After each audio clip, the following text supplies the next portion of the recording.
En 2012, une étude a fait grand bruit. Le chocolat faisait maigrir.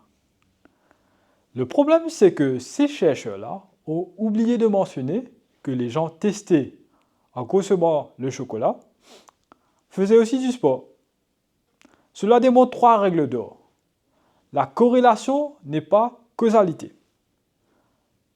Quelque chose d'amusant, la courbe de piraterie informatique suit la même tendance que la vente des produits bio. Une coïncidence? Bien sûr. Cherchez les maillages cachés. Une appli de rencontre a conclu que les hommes de plus d'1,90 m avaient plus de succès auprès des femmes. En réalité, c'étaient les seuls hommes assez confiants pour répondre à l'étude. Troisième, c'est assumer les limites.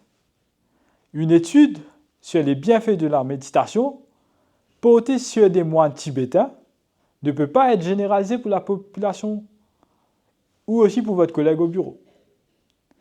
Il est très important d'utiliser des visuels.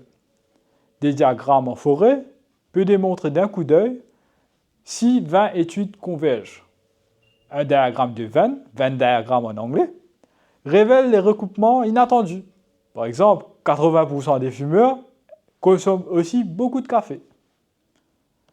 Revenons à notre ami Thomas.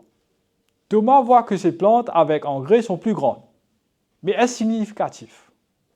La significativité, une p-value, p-value en anglais, de moins de 0,05 signifie peu probable d'être au hasard, donc significatif. Une visualisation, un graphique en barre, vaut mieux qu'un tableau en chiffres, parce que les significativités, les corrélations et les causalités sont plus visibles. Pour redire, corrélation n'est pas causalité. Une étude a démontré que les gens qui dorment plus vivent plus longtemps.